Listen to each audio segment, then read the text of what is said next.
భవిష్యత్తు కోసం బలమైన పునాది, విద్యకు నూతన దిక్సూచి. వికాస్ స్కూల్స్ నర్సరీ నుండి 5వ తరగతి వరకు క్రిస్టల్స్ కరిక్యులంతో ఇంటర్నేషనల్ స్టాండర్డ్స్ విద్య స్థాపించిన మొదటి సంవత్సరంలోనే all India Sainik entrance exams లో గుంటూరు జిల్లాలో హైయెస్ట్ 253 మార్కులు సాధించి నవోదయలో సీటు సాధించి ఒలింపియాడ్ ఎగ్జామ్స్ లో గోల్డ్ మెడల్స్ తో నంబర్ 1 గా నిలిచిన వికాస్ స్కూల్స్. యూకేజీ నుండే కర్సివ్ హ్యాండ్ రైటింగ్ ట్రైనింగ్, రైటివిటీ national level 2nd prize. Nursery and LKG పిల్లల కోసం ప్రత్యేక నాప్ టైమ్ బెడ్స్ సౌకర్యం, smart class rooms, computer education, library, sports, karate, chess, dance, crystals activity based learning తో science fair and creativity hands expo ద్వారా practical learning. అడ్మిషన్లు జరుగుతున్నవి. Girls and boys separate AC hostel facility. Vikas schools, Shyamala Nagar, Guntur.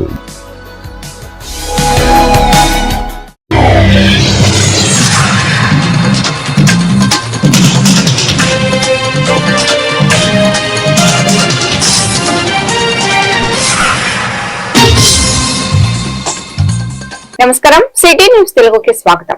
ఈనాటి వార్తా విశేషాలు. తాను చనిపోతూ కూడా మరో 5గురికి ప్రాణదానం చేశారు 65 ఏళ్ల మహిళ. వడ్డిప్రోలు మండలం ఐలవరానికి చెందిన ఆగురాతి రత్నకుమారి బ్రెయిన్ స్ట్రోక్ వచ్చి చికిత్స నిమిత్తం ఇటీవల రమేష్ హాస్పిటల్లో చేరారు. 3 రోజులు చికిత్స చేసినప్పటికీ బ్రెయిన్ డెడ్ అయ్యారు. అయితే రత్నకుమారి అవయవాలను దానం చేసేందుకు కుటుంబ సభ్యులు ముందుకు వచ్చారు. జీవన్ ధాన్ పథకం ద్వారా కిడ్నీ, లివర్, కళ్లు దానం చేశారు. ఈ వివరాలను రమేష్ హాస్పిటల్ ట్రాన్స్ప్లాంట్ కోఆర్డినేటర్లు అనూష, అఖిలేష్ మీడియాకు వెల్లడించారు. మరణాంతరం అవయవాలను దానం చేయడం వల్ల ప్రాణాపాయంలో ఉన్న ఎందరికో పునర్జన్మను ఇవ్వొచ్చని తెలిపారు.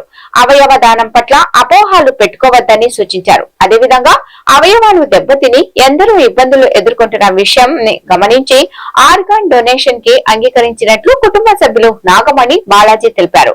అవయవ దానం చేసేందుకు ప్రతి ఒక్కరూ ముందుకు రావాలని అన్నారు.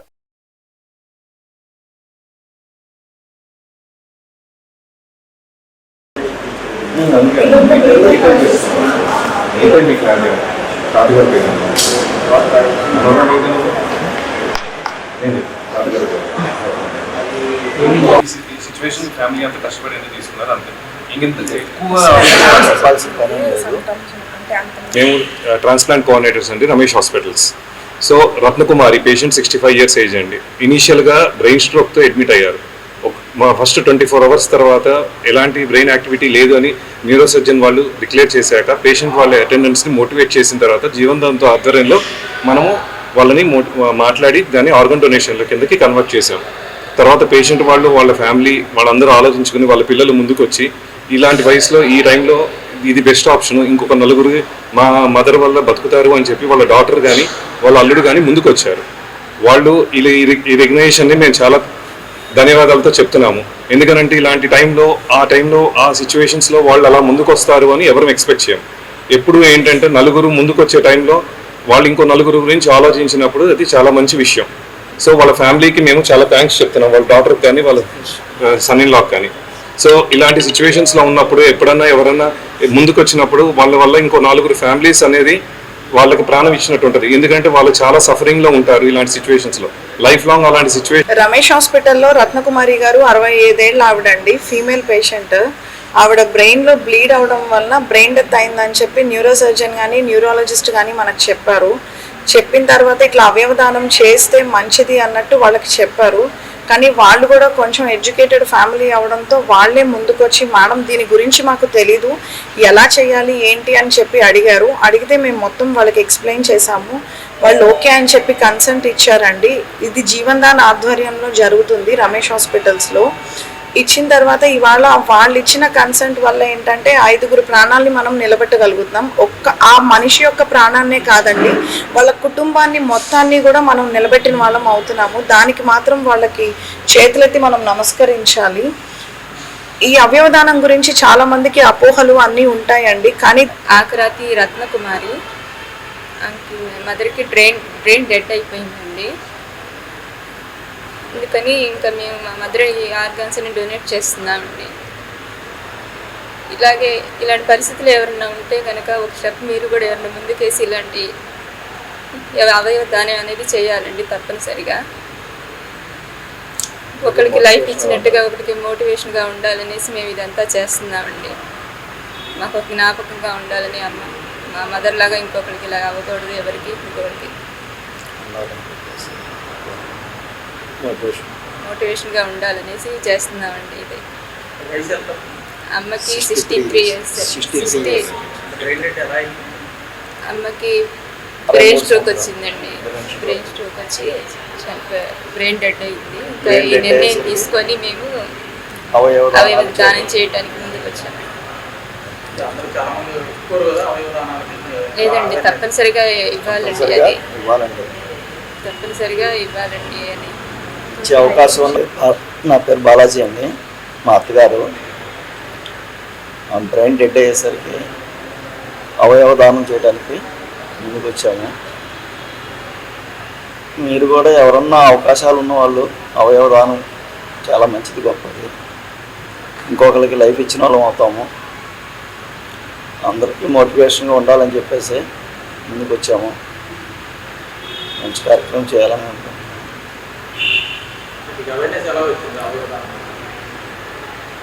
కొన్ని చూసుకొని వచ్చిందండి. లైఫ్ అనేది ఎవరికైనా ఉండాలి కాబట్టి ఉంటుందని చెప్పేసి. అవన్నీ బ్రెయిన్ ఒకటే కదా డెడ్ అయిపోయింది, బాడీలో పార్ట్స్ అన్నీ వర్క్ అవుతున్నాయి. సో అవి ఇంకొకరికి ఇస్తే మనకి వాళ్ళకి యూజ్ అవుతుంది, మాకు ఒక మెమరీలా ఉంటుంది. తను బతికే ఉన్న అన్న పార్ట్ బతికి ఉంది అన్న మాకు ఒక హ్యాపీనెస్ ఉంటుంది. సో అది చేస్తే మనకి మంచిదే కదా. సో బ్రెయిన్ ఒకటే కదా డెడ్ అయిపోయింది, పార్ట్స్ అన్నీ బాగానే ఉన్నాయి కాబట్టి సో అదొక యూజ్ అవుతుందని ఒకళ్ళు కూడా, మీరు కూడా ఎవరో ఒకళ్ళు ఎక్కడో ఒకరు జరుగుతూనే ఉంటుంది. సో ఆ పార్ట్స్ అనేది వేరే వాళ్ళకి డొనేట్ చేస్తే వాళ్ళకన్నా లైఫ్ ఇచ్చిన వాళ్ళం అవుతాం. సో అందరూ ఒక స్టెప్ ఫార్వర్డ్ తీసుకుని, ఈ సిచ్యువేషన్లో మనం డెసిషన్ అని తీసుకోలేము, బట్ ఈ టైంలోనే కొంచెం స్టాండర్డ్గా నుంచి ఒక డెసిషన్ అనేది ఆలోచించుకుని ఫార్వర్డ్ చేస్తే, ఒక స్టెప్ ముందుకేస్తే ఒకరికి లైఫ్ ఇచ్చిన వాళ్ళు అవుతాము. ప్లీజ్ అందరూ ముందుకు వచ్చి మీ హ్యాండ్స్ అనేది ఫార్వర్డ్ చేసి ఈ స్టెప్ అనేది ముందుకు. మైనార్టీల పట్ల కూటమి ప్రభుత్వం వివక్ష చూపుతుందని వైఎస్ఆర్సీపీ నగర అధ్యక్షురాలు నూరి ఫాతిమా తెలిపారు. గుంటూరులోని తన కార్యాలయంలో బుధవారం ఆమె మీడియాతో మాట్లాడారు. ముస్లిం హజ్ యాత్రకు వెళ్లిన వారికి వారి లగేజ్ ఇప్పటి వరకు వారికి చేరలేదని చెప్పారు. బట్టలు, మెడిసిన్స్ అన్ని వస్తువులు వేరే చోట ఉండిపోయాయని అన్నారు. ఇప్పటికే 4 రోజులు గడిచిపోయిన నేపథ్యంలో హజ్ యాత్రికులు ఆందోళనలో ఉన్నారని తెలిపారు. ఈ అంశంపై చైర్మన్ అధికారులను సంప్రదించి ఏమాత్రం స్పందించడం లేదని అన్నారు. పూర్తిగా కూటమి ప్రభుత్వం వైఫల్యమే ఇందుకు కారణమని ఆమె విమర్శించారు. ప్రభుత్వం వెంటనే స్పందించి హజ్ యాత్రలకు ఎలాంటి ఇబ్బందులు లేకుండా చర్యలు తీసుకోవాలని డిమాండ్ చేశారు.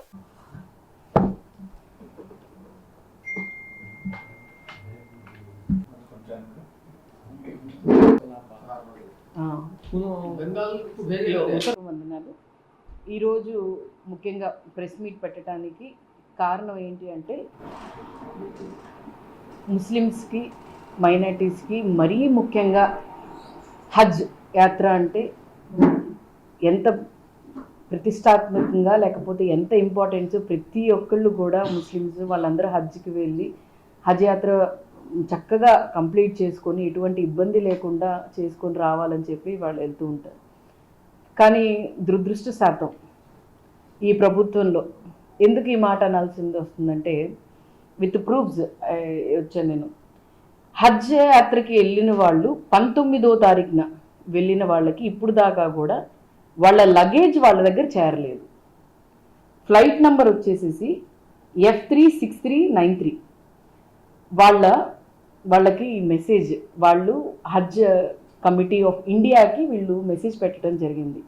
మేము ఈ ఫ్లైట్ ద్వారా వెళ్ళాము విజయవాడ నుంచి మదీనాకి, ఇప్పుడు దాకా కూడా మా లగేజెస్ ఇంకా మా దగ్గర చేరలేదు. 19వ తారీఖునంటే దాదాపుగా 3 రోజులు అవుతుంది. ఉన్న బట్టల మీద అలాగే ఉన్నారు, వాళ్ళ మెడిసిన్స్ ఉన్నాయి, వాళ్ళ బేసిక్ ఫెసిలిటీస్, వాళ్ళ నీడ్స్ అన్నీ లగేజ్లో ఉన్నాయి. ఎందుకు లగేజెస్ వాళ్ళతో పాటు పంపించలేదు నాకు అర్థం కాలేదు. అలాగే నేను సిఓ గారికి కూడా చేయటం జరిగింది, నో రెస్పాన్స్. దాదాపుగా 4-5 దాదాపుగా హజ్ హౌస్కి వెళ్ళే వాళ్ళు వాళ్ళ లగేజెస్ మొత్తం కలిపి ముందే ఏమో ఎవరెవరు ఎంత లగేజెస్ ఏంటి అనేది మొత్తం చూసుకొని చేసి వాళ్ళతోనే పంపించి వాళ్ళతోనే దిగే విధంగా చూసుకునేవాళ్ళు. ఎక్కడా కూడా ఎప్పుడు ఇబ్బంది రాలేదు. This is the first time, నాకు తెలిసి ఫస్ట్ టైం ఇలాంటి ఇబ్బంది రావటం. మరి వీళ్ళు ఎందుకు ఏ సిస్టమ్ని ఎలాగా ఇచ్చేసుకున్నారు నాకు అర్థం కావట్లేదు. ఎవరికి ఇబ్బంది రాంది మన ఆంధ్రప్రదేశ్కి ఎందుకు ఇబ్బంది వచ్చింది అని అంటే ఎక్కడో సిస్టమ్ లోపల ప్లస్ సిస్టంలో ఎక్కడో కూడా ఒక సింక్ అయిన విధం లేదు, అంటే ఒక సిస్టమేటిక్ వేలుగా లేదు.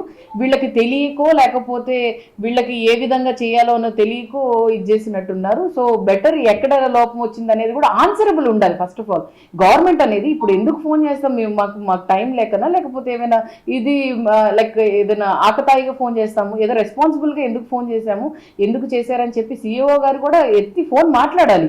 ఇప్పుడు దాదాపుగా నేను 7 times ఫోన్ చేశాను, ఆయనకి ఒక్కసారి కూడా రెస్పాండ్ అవ్వలేదు.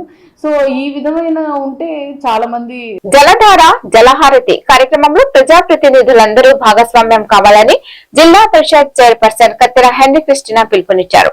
ఉమ్మడి గుంటూరు జిల్లా పరిషత్ సర్వసభ్య సమావేశం జిల్లా పరిషత్ సమావేశ మందిరంలో బుధవారం చైర్పర్సన్ అధ్యక్షతన జరిగింది. ఈ సమావేశానికి జిల్లా కలెక్టర్ సీఎం సాయికాంత్ వర్మ హాజరయ్యారు. ఈ సందర్భంగా చైర్పర్సన్ మాట్లాడుతూ ప్రతి నీటి బొట్టును ఒడిసిపెట్టే విధంగా రాష్ట్ర ప్రభుత్వం జలధార జలహారతి 100 రోజుల కార్యక్రమానికి శ్రీకారం చుట్టిందని అన్నారు. ప్రతి చెరువును నిండుకుండలా చేయటకు ప్రతి ఒక్కరూ సహకరించాలని కోరారు. ప్రతి చెరువులో పూడికలు తీసి నీటి నిల్వ సామర్థ్యాన్ని పెంచాలని అన్నారు. చెరువుల్లోకి నీటి పారుదల ఉన్న కాలువల్లో ఎటువంటి పూడికలు లేకుండా చేయాలని, నీటి పారుదల నిరాటకంగా జరగడం దోహదం చేయాలని సూచించారు.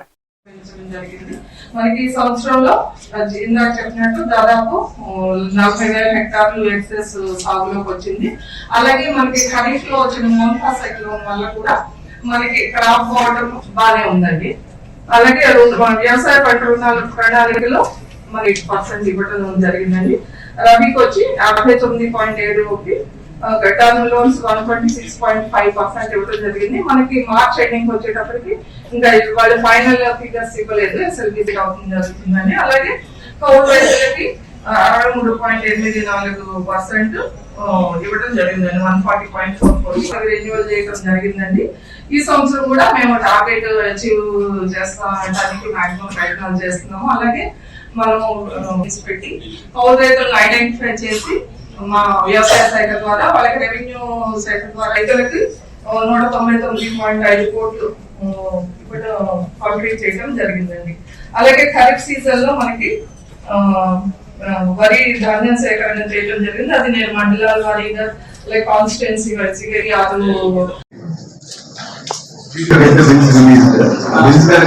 ఇప్పుడు ఈ సమ్మర్ టైంలో ఏప్రిల్ మే నెలాఖరు లోపల we will try to get some of these bills released. Sir, finance లో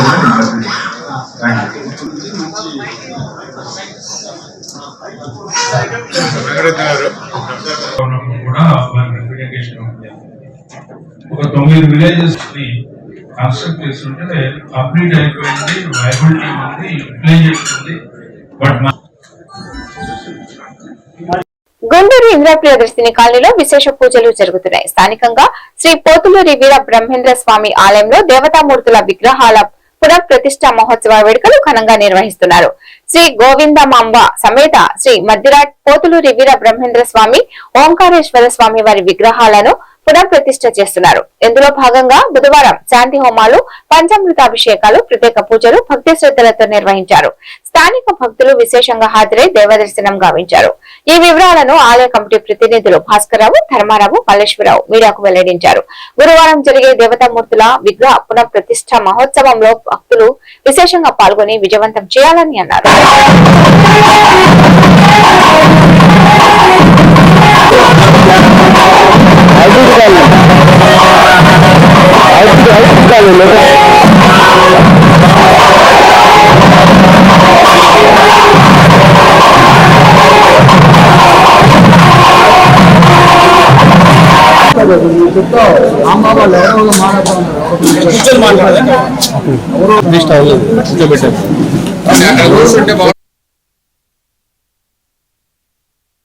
అఖిలాండకోటి బ్రహ్మాండ నాయకులు శ్రీమద్ విరాట్ పోతులూరి వీరబ్రహ్మేంద్ర స్వామి వారి ఆలయ ప్రతిష్టా మహోత్సవ కార్యక్రమము రేపు గురువారము ఉదయం 10:44 జరుగును.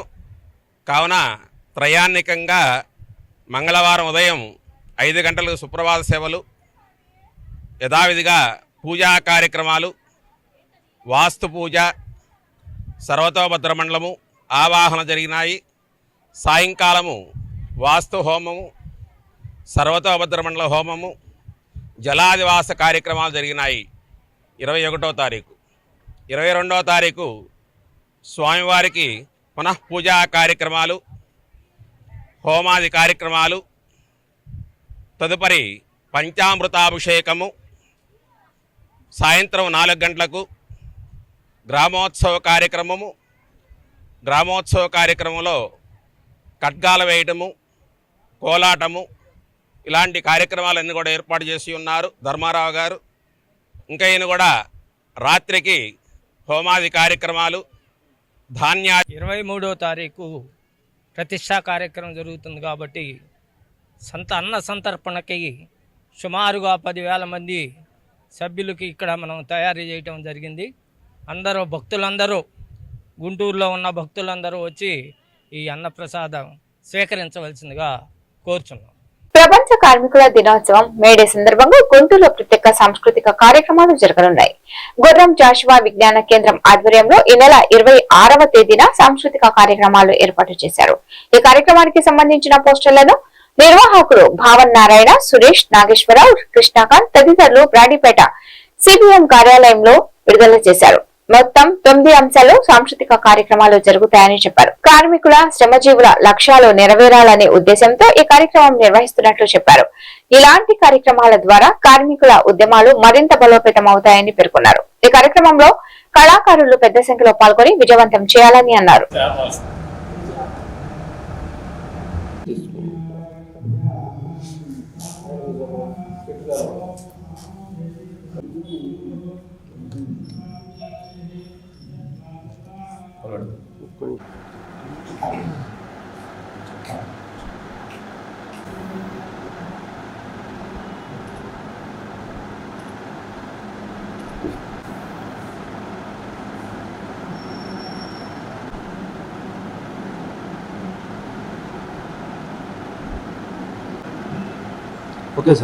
దీక్షాదినమైనటువంటి మేడే సందర్భంగా గుర్రం జాషువా విజ్ఞాన కేంద్రం ఆధ్వర్యంలో ఈ నెల 26 ఆదివారం ఉదయం 10 గంటల నుంచి సాంస్కృతిక కార్యక్రమాలు నిర్వహించాలని జాషువా విజ్ఞాన కేంద్రం నిర్ణయించింది.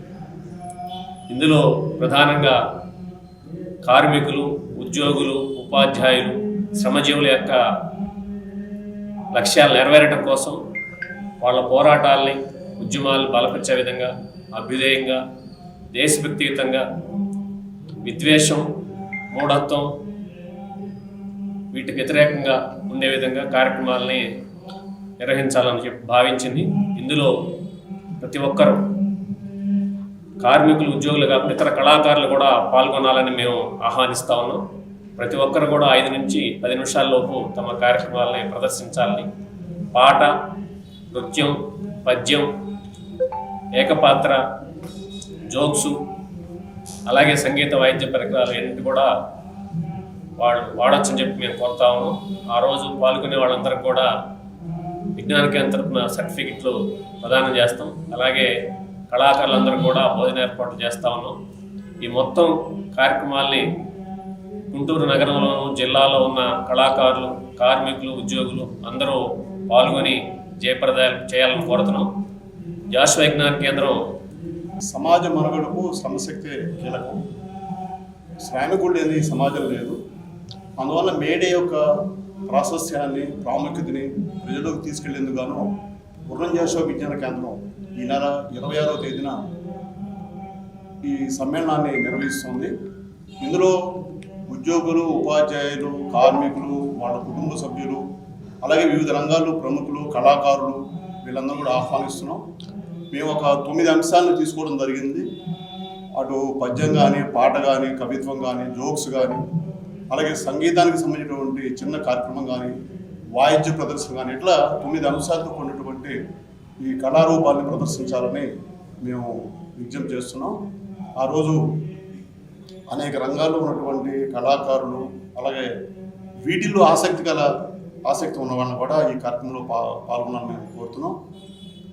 టీడీపీ సీనియర్ నాయకుడు దాసరి రాజా మాస్టర్ సతీమణి శ్రీదేవి ఉద్యోగ విరమణ చేశారు. కాసు సాయమ్మ హైస్కూల్లో సైన్స్ టీచర్ గా పనిచేస్తూ ఉద్యోగ విరమణ చేశారు. ఈ సందర్భంగా ఉద్యోగ విరమణ మహోత్సవాన్ని స్కూల్ ఆవరణలో బుధవారం ఘనంగా నిర్వహించారు. ఎమ్మెల్యేలు ధూళిపాల నరేంద్ర, నక్కా ఆనంద్ బాబు, జగలవాడ అరవిందబాబు, ఇతర నాయకులు, ఉపాధ్యాయులు పాల్గొని శ్రీదేవికి అభినందనలు తెలిపారు. రాజా మాస్టర్, శ్రీదేవి దంపతులను ఘనంగా సత్కరించి శుభాకాంక్షలు తెలిపారు. ఉపాధ్యాయ వృత్తిలో ఎంతో నిబద్ధతతో పనిచేసే పేద విద్యార్థులను తీర్చిదిద్దుతారని చెప్పారు. అదేవిధంగా తన జీవితంలో ఉపాధ్యాయురాలిగా పనిచేయడం ఎంతో సంతృప్తినిచ్చిందని ఈ సందర్భంగా శ్రీదేవి వెల్లడించారు.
మరి మీ అందరికీ కూడా తెలిసినటువంటి అంశమే, ప్రభుత్వ ఉద్యోగం రావటమే చాలా గొప్ప. అటువంటిది వచ్చినటువంటి ఉద్యోగాన్ని సద్వినియోగపరచుకోవటం అంటే పూర్తి కాలం పనిచేయగలగటం మరొక అదృష్టం. ఉద్యోగం వచ్చిన దగ్గర నుంచి సుమారు 35-36 ఏళ్ళు మనం ఆ జాబ్ చేయడానికి ప్రభుత్వం అవకాశం ఇస్తుంది. పూర్తి కాలం పనిచేసే అవకాశం రావటం, ఆరోగ్యపరమైనటువంటి ఇబ్బందులు లేకుండా ఉండటం, మంచి ఏ వృత్తిలోకి అయితే వచ్చామో ఆ వృత్తిలో మంచి పేరు తెచ్చుకోవటం ఇంకా అదృష్టం. కాబట్టి ఇటువంటి 3 రకాల అదృష్టాలను కలిగి ఉన్నటువంటి శ్రీదేవి టీచర్ గారు కాసు సాయమ్మ హై స్కూల్లో బయాలజీ టీచర్గా పనిచేస్తూ ఈ రోజున రిటైర్ అవుతున్న సందర్భంగా స్కూల్ వారు ఏర్పాటు చేసినటువంటి ఒక మంచి కార్యక్రమం. హెడ్ మాస్టర్ గారు, కాసు సాయమ్మ హై స్కూల్ టీచర్సు, విద్యార్థులు, స్కూలు యాజమాన్య కమిటీ వీళ్ళందరూ ఐకమత్యంతో చేసి ఈ గుంటూరు నగరంలో ఉన్నటువంటి వేరు పాఠశాలలో ఉన్నటువంటి ఉపాధ్యాయులు, ముఖ్యంగా నేను తెలుగుదేశం పార్టీలో ఉన్నందున తెలుగుదేశం పార్టీ, జనసేన, బీజేపీ కూటమి గుంటూరు నగరంలో ఉన్న ప్రతి ఒక్కరు ఇక్కడికి హాజరై ఉండటం చాలా సంతోషం. మనం చాలాసార్లు అనుకుంటూ ఉంటాం, గురు బ్రహ్మ గురు విష్ణు గురుదేవో మహేశ్వర గురు సాక్షాత్ పరబ్రహ్మ తస్మై శ్రీ గురువే నమః అని. ఈ శ్లోకం గురించి తెలియని వారు చదువుకున్నా చదువుకోకపోయినా తెలియని వారు ఉండరు. ఈ శ్లోకం గురువుకున్నటువంటి ఒక గురుతర బాధ్యతను గుర్తు చేస్తూ ఉంటుంది. అటువంటి పవిత్రమైన వృత్తిలోకి నేను కానీ నా భార్య కానీ రాగలగటం అంటే అది పూర్వజన సుకృతంగా. ప్రతి ఒక్క విద్యార్థి చక్కగా ప్రతి ఒక్కళ్ళు చదవాలని అనుకుంటాను నేను. ప్రతి ఒక్కళ్ళు 100% 10th క్లాస్ రిజల్ట్స్ వస్తే ప్రతి ఒక్క విద్యార్థి తల్లిదండ్రి సంతోషంగా వాళ్ళు హ్యాపీగా ఉండాలనే కోరిక నాది ఎప్పుడు. గుంటూరు నగరంలోని మాంటిసోరీ ఇంగ్లీష్ మీడియం స్కూల్లో ఇటీవల విడుదలైన ఇంటర్ పరీక్ష ఫలితాలలో రాష్ట్ర స్థాయిలో అత్యుత్తమ ఫలితాలను సాధించిన మాంటిసోరీ పూర్వ విద్యార్థులను స్కూల్ యాజమాన్యం ఆధ్వర్యంలో ఘనంగా సత్కరించారు. ఈ సందర్భంగా మాంటిసోరీ విద్యా సంస్థల అధినేత కేవి సెబాస్టియన్ మాట్లాడుతూ మాంటిసోరీలో చదివిన విద్యార్థులు మంచి ఫలితాలను సాధించి తమ సంస్థకు గర్వకారణంగా నిలిచారని కొనియాడారు. ఈ సందర్భంగా విద్యార్థులను వారి తల్లిదండ్రులను ఆయన ప్రత్యేకంగా అభినందించారు. కరెస్పాండెంట్ మంజు సెబాస్టియన్ మాట్లాడుతూ తమ పాఠశాలలో చదివిన విద్యార్థులు అన్ని రంగాలలో ముందంజలో ఉండడం తమకు ఎంతో ప్రోత్సాహాన్నిస్తుందని అన్నారు. ఈ సందర్భంగా తల్లిదండ్రులు స్కూల్ యాజమాన్యం చేస్తున్న కృషిని వారు కొనియాడారు.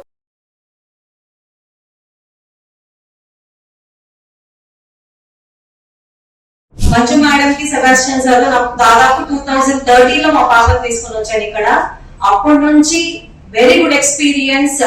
మనం ఎక్కడైనా మిస్ అవుతాము యాజ్ ఎ పేరెంట్స్ గా, వీళ్ళు మాత్రం మిస్ అవ్వరు. ప్రతి ఒక్క పాయింట్ స్టూడెంట్ గురించి అనాలిసిస్ చేస్తానే ఉంటారు. వాల్యూ ఆఫ్ ఎడ్యుకేషన్ అని ఉంటుంది అండ్ డిసిప్లైన్, పిల్లలకు ఒక నడవడిక నేర్పుతారండి. ఎందుకంటే ఇక్కడ నేర్పించిన విధానం అనేది వాళ్ళకి బయట కూడా చాలా యూజ్ అవుతుంది.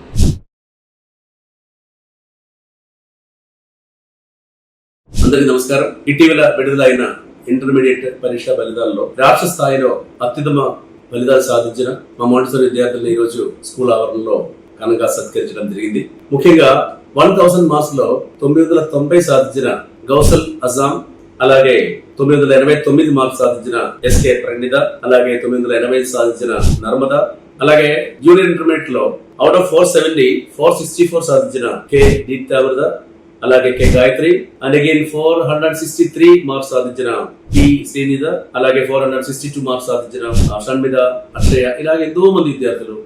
సో నేను ఈ రోజు ఈ పిల్లల యొక్క రిజల్ట్ చూస్తుంటే గత 13 సంవత్సరాలు మా స్కూల్లో ఎంతో కష్టపడి మా 10th రిజల్ట్ లో కూడా వీళ్ళందరూ టాపర్స్ గా నిలిచి ఈరోజు రాష్ట్ర స్థాయిలో ఇంటర్మీడియట్ లో కూడా మంచి రిజల్ట్ సాధించడం అనేది మా విద్యా సంస్థకి గర్వకారణం. ఈ విద్యార్థులందరూ చాలా కష్టపడి అలాగే వాళ్ళ తల్లిదండ్రుల సపోర్ట్ తో ఈ మంచి విజయం సాధించారు. ఇంకా కాబోయే రోజుల్లో మిగిలిన విద్యార్థులు కూడా వీళ్ళందరూ ఎగ్జాంపుల్ గా నిలిచారు.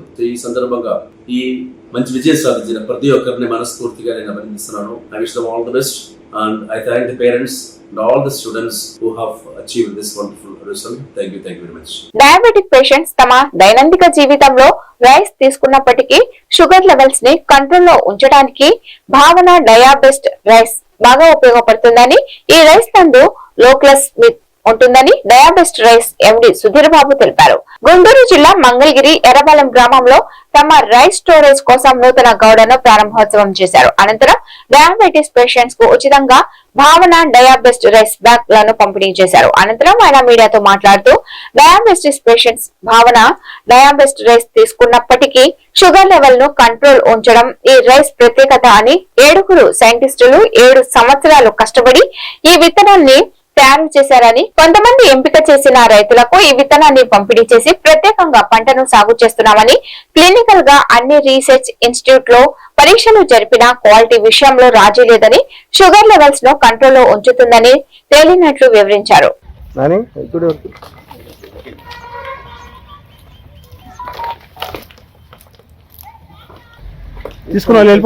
వెళ్ళిపోండి.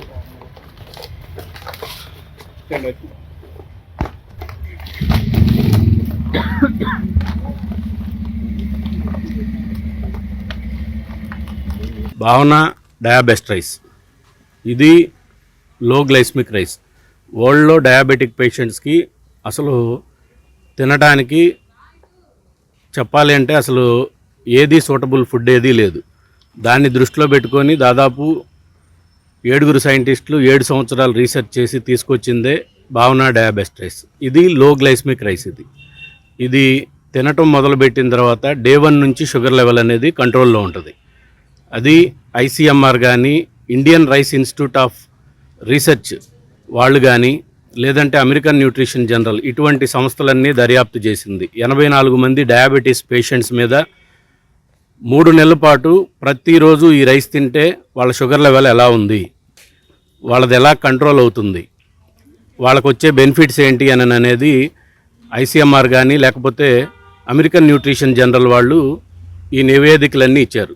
వాళ్ళకి సూటబుల్ అయ్యే ఫుడ్ అని, తర్వాత వాళ్ళ ఆర్గాన్స్ ఏది డ్యామేజ్ అవ్వదు, వాళ్ళ లైఫ్ స్పాన్ పెరుగుతుంది, వాళ్ళ షుగర్ లెవెల్ అనేది కంట్రోల్లో ఉంటుంది. కంట్రోల్లో ఉండటమే కాదు, వాళ్ళు ఇదివరకు ఎలాగైతే మంచి లైఫ్ని వాళ్ళు లీడ్ చేశారో షుగర్ లేనప్పుడు, అలాగా లీడ్ చేస్తారని చెప్పనని దీని ద్వారాగా మనకి రిపోర్ట్స్ అనేది ఇవ్వటం జరిగింది. ఇప్పుడు మార్కెట్లో భావన డయాబెస్ట్ రైస్ షుగర్ పేషెంట్స్కి ఒక వరంగా మారిందని నేను చెప్పడానికి సందేహం ఏమీ లేదు. సార్, మీ రైస్ 2 తెలుగు రాష్ట్రాల్లో లభిస్తున్నారు. 2 తెలుగు రాష్ట్రాలే కాదండి, దాదాపు 7 రాష్ట్రాల్లోకి రైస్ వెళ్తుంది. ఇప్పుడు 2 తెలుగు రాష్ట్రాల్లో మనకి కంప్లీట్గా ప్రతి ఒక్క షుగర్ పేషెంట్ మనుషులే అన్నీ ప్యాకింగ్ చేసే దగ్గర కానీ, అన్ని చోట్ల ప్రతిదీ కాటా దగ్గర కానీ, లేకపోతే సీల్ వేసే దగ్గర కానీ, ఈ బ్యాగ్స్ ఓపెన్ చేసే దగ్గర కానీ అంతా మనుషుల ద్వారానే చెకింగ్ జరుగుతూ ఉంటుంది. దాంట్లో ఎటువంటి చిన్న ఇబ్బంది కానీ, ఎటువంటి పెస్టిసైడ్స్ కానీ, లేకపోతే ఏదైనా కానీ చిన్న చిన్న పురుగులు కానీ, లేకపోతే ఏది వచ్చినా కానీ క్లియర్గా వాళ్ళు చూసి గమనించి ఆ ప్యాకింగ్ అనేది చేసి పంపించడం జరుగుతుంది. మన భావన రైస్ కంపెనీలో మిషనరీని తగ్గించేస్తున్నామండి. మిషనరీని ఆటోమేటిక్ మిషనరీస్ చాలా వచ్చినాయి. అది కరెంటు బిల్లు కట్టుకొని ఒకళ్ళు ఇద్దరికి అయితే సరిపోతుంది. కానీ అట్లాంటిది ఏమీ లేకుండా ఈ రోజున దాదాపు ప్యాకింగ్ సెక్షన్ యూనిట్లో 120 మంది ప్లస్ టెలికాలింగ్ సెక్షన్లో 91 మంది ఆడపిల్లలకి ఎంప్లాయ్మెంట్ ఇవ్వటం అనేది జరిగింది. జెంట్స్ చాలా తక్కువ ఉంటారు మన దగ్గర, లోడింగ్ అన్లోడింగ్ దగ్గరే. ఆడపిల్లలకి ప్రధానంగా వాళ్ళకి ఉద్యోగం ఇచ్చే కల్పనలో భాగంగా మేము ముందు చేనేత కార్మికుల న్యాయమైన డిమాండ్లను పరిష్కరించాలని కోరుతూ ఆంధ్రప్రదేశ్ రాష్ట్ర చేనేత సంఘాల ఐక్య కార్యాచరణ కమిటీ ఆధ్వర్యంలో మంగళగిరి నేతన్న సర్కిల్ వద్ద చేపట్టిన 48 గంటల నిరాహార దీక్ష ఉద్రిక్తంగా కొనసాగుతుంది. చేనేత రంగం కోసం బడ్జెట్ లో 2000 కోట్లు కేటాయించాలని నేతలు డిమాండ్ చేశారు. ఎన్నికల సమయంలో చంద్రబాబు నాయుడు హామీ ఇచ్చిన 25,000 ఆర్థిక సాయం 8 నెలలు గడుస్తున్నా అందలేదని మండిపడ్డారు. అలాగే ప్రతి కార్మికుడికి 200 యూనిట్లు ఉచిత విద్యుత్ అమలు చేయాలని కోరారు. స్థానిక ఎమ్మెల్యే మంత్రి నారా లోకేష్ గతంలో ఇచ్చిన 20,000 ఇళ్లు హామీ ఇప్పటికీ నెరవేరలేదని, తాడేపల్లి నలకపాడులో వేసిన శిలాఫలకం కేవలం బోర్డులకే పరిమితమైందని విమర్శించారు.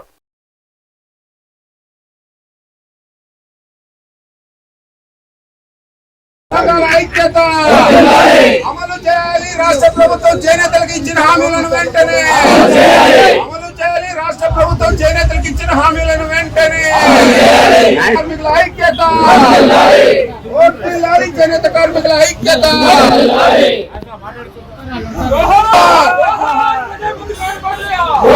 పరిశ్రమ రోజు రోజు దిగజారిపోతుంది.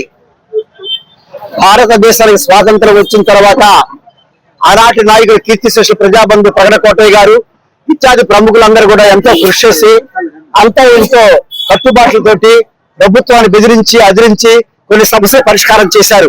వారు పెద్ద నాయకులు అమరవీరులు అయిన తర్వాత ఈ రాష్ట్ర ప్రభుత్వాలు, ఈ కేంద్ర ప్రభుత్వాలు ఎవరైనా ఏ పార్టీ తరఫున వచ్చినా కూడా చేనేతల గురించి పట్టించుకోవడం. కేంద్ర ప్రభుత్వం బడ్జెట్ లో పెట్టదు, రాష్ట్ర ప్రభుత్వాలు బడ్జెట్ లో పెట్టరు. బడ్జెట్ లో పెట్టకుండా చేనేత సమస్యల పరిష్కారం కావు. వారు అంతో బడ్జెట్ లో పెట్టిన అమౌంట్ ఆ చేనేత అధికార జీతాలుగా సరిపోద్ది. మన గురించి ఆలోచించరు. దానికి ప్రధాన కారణం ఏంటంటే శాంతియుతమైన మనం శ్రామికులు, మనకి సహనం ఎక్కువ, మనకి శాంతియుతంగా ఉండే అలవాట్లు ఎక్కువ. మన పెద్దలు మన ఋషి వంశం మంది కాబట్టి మనం ఏ బస్సు తగలబెట్టం, మనం ఏ రాస్తా రోకో చేయము, రైలు రోకో చేయము.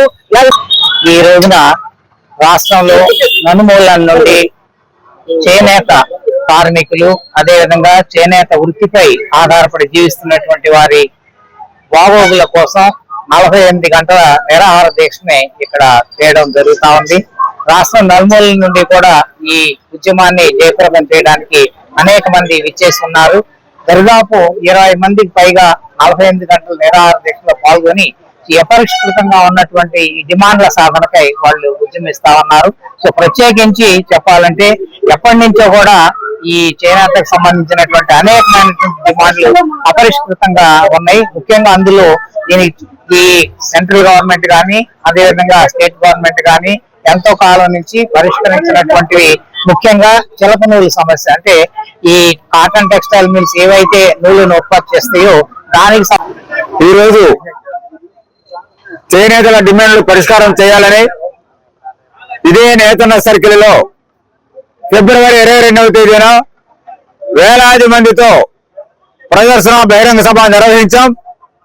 ఆ డిమాండ్స్ మొత్తం కూడా చేనేత మంత్రివర్యులు సవితమ్మ గారి దగ్గరికి తీసుకెళ్లి ఇప్పటికైనా మీరు ఈ సమస్యలు పరిష్కారం చేయండి, మీ వల్ల కాని పక్షంలో ముఖ్యమంత్రి గారి దగ్గర అపాయింట్మెంట్ మీరు తీసుకోండి, మేము ఉంటాము, చేనేత మంత్రిగా మీరు ఉండండి, ముఖ్యమంత్రి గారితో సంప్రదించి మొత్తం సమస్యలు పరిష్కారం చేసుకుందామని చెప్పి అడగడం జరిగింది. కానీ మనకు అపాయింట్మెంట్ కూడా ఇవ్వనటువంటి పరిస్థితి కనిపిస్తుంది. అందుకని ఖచ్చితంగా ఫిబ్రవరి 22 గర్జన జరిపాం. మళ్ళీ ఏప్రిల్ 22న ఈ రోజు చేనేత సమస్యల పరిష్కారానికి 48 గంటల నిరాహార దీక్ష కూర్చోవడం జరుగుతూ ఉంది. ప్రధానమైన ప్రపంచ మానవాళికి కట్టుకుంటాకి బట్టలేని రోజుల్లో వస్త్రాన్ని నేసి కట్టుబట్టనిచ్చిన జాతి చేనేత జాతి. అంతేకాకుండా ఈ చేనేత వస్త్రం అనేది పర్యావరణానికి చాలా అనుకూలం. అలాగే చేనేత వస్త్రం వాడితే పూర్తిగా పత్తి నుంచి తీసిన దారంతో చేనేత కార్మికుడు నైపుణ్యంతో నేసిన వస్త్రం కాబట్టి ఇది ఆరోగ్యానికి తొడుక్కుంటే చాలా మంచిది కూడా. ఇటువంటి వస్త్రాన్ని తయారు చేయటకు ప్రోత్సహించాల్సిన ప్రభుత్వం ఈ చేనేత పరిశ్రమను అంతమొందించేందుకు ప్రయత్నం చేస్తుందనే అనుమానాలు కలుగుతా ఉన్నాయి. ఎందుకంటే ఈ రోజు హ్యాండ్లూమ్ కమిషనర్ గాను ఆపో ఎండీగా ఉన్న రేఖారాణి గారు స్వయంగా ఆమె చేనేత వృత్తిని పరీక్షించాల్సిన బాధ్యతలో ఉన్నప్పటికీ కూడా సహకార సంఘాల నిర్వహణలో ఆమె జోక్యం చేసుకుని సహకార సంఘాల్లో తయారైన వస్త్రాలను కొనుగోలు చేయకుండా చేనేత కార్మికులు నేటాకి సిద్ధంగా ఉన్న కొన్ని సహకార సంఘాల నేత నేర్పించడానికి ఈ వార్తలు ఇంతటితో సమాప్తం. నమస్కారం.